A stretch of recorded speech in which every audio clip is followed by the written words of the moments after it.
So, what is it I do and how did I get here? When I decided to take up amateur astronomy last July 1st, 2023, I thought, well, I'm 73 years old, impoverished, in poor health. Why not? So I went out and did a bunch of research, trying to figure out what kind of telescope to buy. Everybody online said, oh, you need to start off with a Dobsonian. That should always be your first telescope.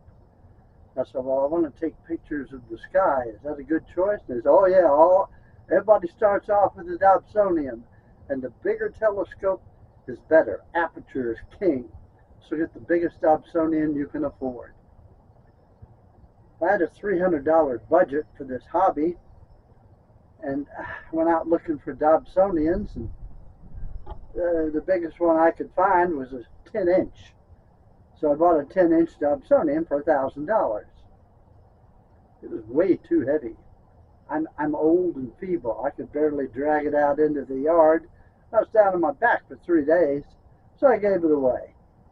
Now I proceeded to buy smaller and smaller telescopes, trying to find something that I could handle.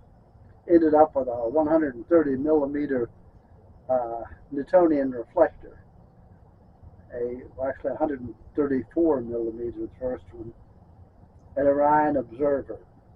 Had a motorized mount, so it would track the sky.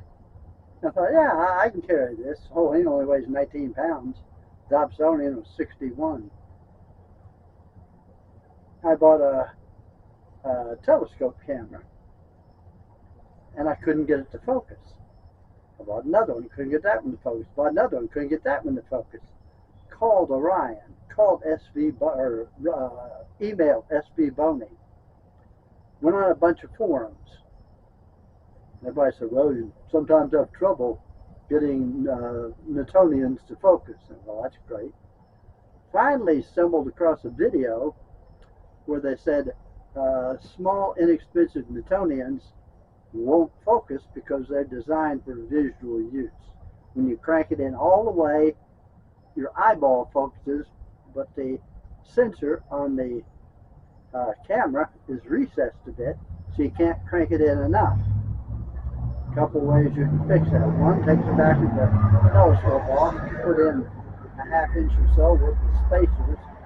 And I wasn't sure at that time I wanted to go operating on any telescope. I didn't know a lot about them. The other way was to install a Barlow lens. Put a Barlow lens in there, and that doubles the focal length, which throws the focal point back, and sure enough, that worked. So I said, oh, okay, well, I can now focus the doggone thing. I didn't know how to collimate it, though. I was getting all kinds of coma. Plus, I was getting kind of frustrated.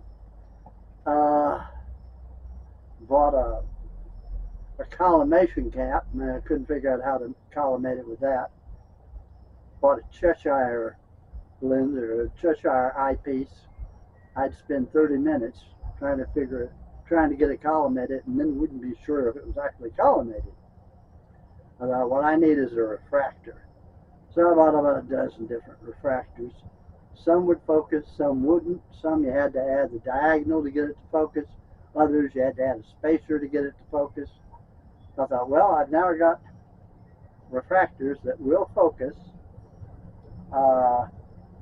and I can go ahead and start taking photos.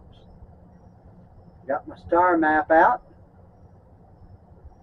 Thought I'll star hop and find targets. Look up at the sky and realize, wait a minute, I've got thick cataracts on both eyes. I can't see the sky. So I thought, well, I guess that takes care of that. Went to the hospital, scheduled surgery to get my cataracts removed. Got my cataracts removed. I could see the sky at least now. And I'd been studying the star map, so I might know where to look. I'm in a Bortle 6 area, which means that I get sky glow up about 45 degrees all around me every night, which isn't too bad, since over here on the east got a tree line that goes up about 40 degrees, and I got one in the north that goes up about 30 degrees, and I got the house and behind it's 70 degrees, but I can see the trees beyond that. In other words, I've got a small sky. And right over here, northeast of here, 1.25 miles is a large oil refinery. And that puts out all kinds of pollution. So I found when I started trying to take pictures, the pollution would go up and the city lights would hit the pollution and ricochet back down into my camera. And I get tremendous noise. I mean, all kinds of strange visual artifacts, photographic artifacts, when that thing was up and running. Now, when it wasn't up and running, it wasn't so bad. I could actually take pictures. At the time, I had but I still couldn't figure out where to point it. It was a big sky, even though it's small. So I gave up, bought a alt azimuth go-to mount. And with that, once I did a star alignment, it would go straight to wherever I wanted to go. Good, good.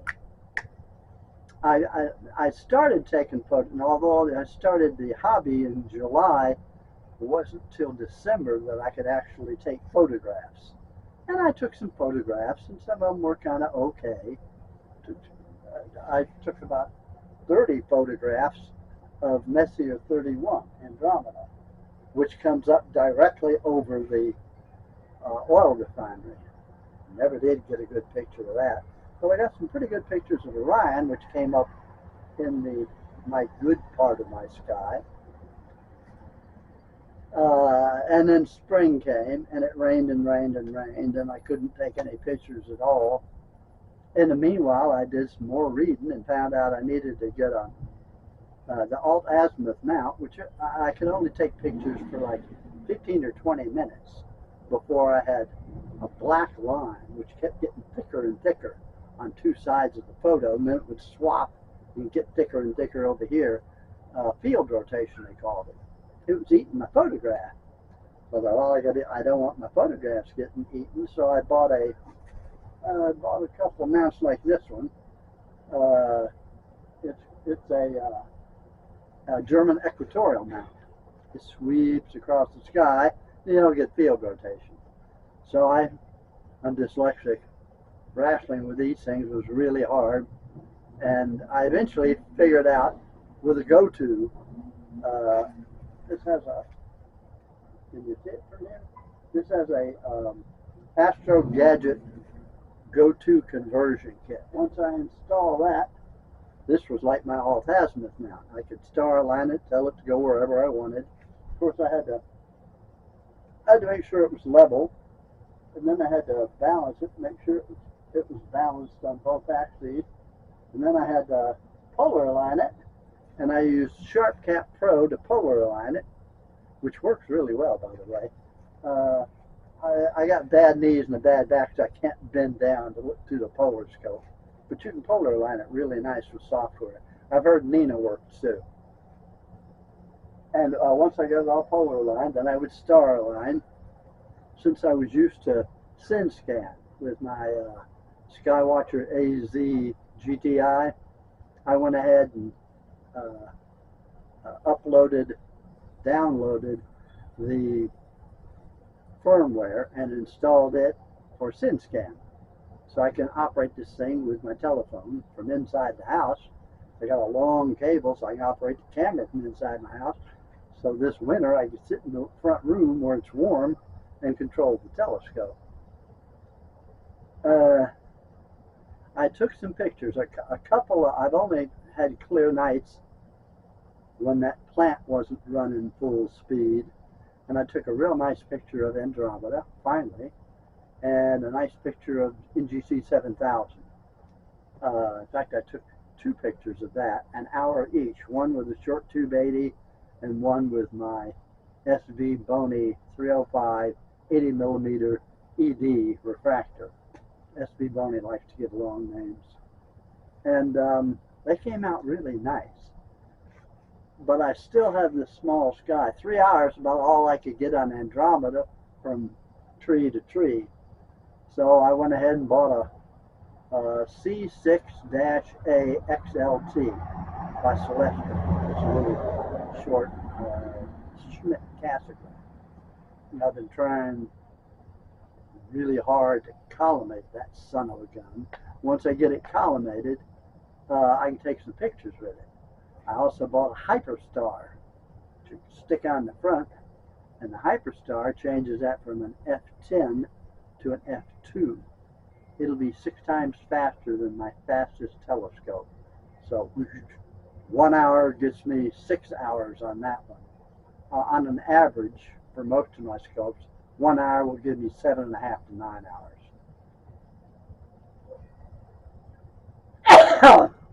And hopefully this winter the pollen will let up, so my hay fever's not acting up. That's where I've been, learning about how to do this astronomy stuff. And where am I headed? Well, I'm headed towards getting my Schmidt Cassegrain up and running, and then taking really good pictures, one a night, of it going all the way across the sky. Now, I do what's called electronic EAA, electronic assisted astronomy. That means I use a single shot color camera, and I take a picture, and then once I've done the picture, I take save as exactly as it currently is, and that's my picture. I don't do any post-processing. An astrophotographer, instead of having a filter drawer like I have here, will have a filter reel where they have like 5 filters, and they'll have the filters will be single band, so only one frequency will get through, and they'll take frequencies like hydrogen alpha, hydrogen beta, oxygen 3, sulfur 2, and luminescence. Luminescence means and they'll have a guide scope. I don't use one of those, don't need one. They'll have a guide scope and a little computer that sit on the, in fact this right here is made for a guide scope, and you can put a little computer there, and what they do is they program the little computer, take 1 hour of this filter, 2 hours of this filter, an hour of this filter, 2 hours of this filter, and they'll tell the guide scope, follow that star. And the computer, and now the guide camera hooked to the guide scope, and it'll keep an eyeball on that star. And when the mount varies, mounts are not perfect, so they'll get off target a little bit. The little computer will tell the motor, come back here and get back on target. That way they avoid drift. I got pretty good mounts, and I color line really well. When I look on my drift here, it's always green. I'm not drifting much without a guide scope. And anyway, then they're going to go to bed, get up next morning, come out, chip the ice off their rig, take it in, spend the rest of the day uploading all those photographs. Now they're using a black and white camera, which is much more sensitive than a color camera, and they end up with a whole bunch of black and white pictures of each of the various things they're photographing, different gases. Then they'll assign a color to each gas, and they'll run it through software and stack it up, then run through PixInsight or something, and they'll come out same way I come out. Since 99.5% of all the mass in the universe is hydrogen, and since ionized hydrogen glows red, they come out with a red picture just like I do. But since they have all these gases separately, they can take trace gases and magnify it and balance everything so that they'll get some red, some blue, some green, all kinds of different beautiful colors, and come out with an absolute magnificent work of art, which they post and which they end up on Google's list of things. But if you look on Google's list of photos, like say the Rosette Nebula, they'll have 100 of them there. No two of them look alike. And that's because they're not actually photographing the Rosette Nebula. They're photographing the primary gases and the stars, and then trace gases. And then they're making the trace gases stand out. I questioned an astrophotographer, and she told me astrophotography astrophotography is taking a photograph of something that cannot be seen. I may eventually become an astrophotographer. Right now, I'm just a humble EAA photographer who takes a picture of what I can see, and that's how I've come and where I'm at right now. And I guess until I see you again, happy trails.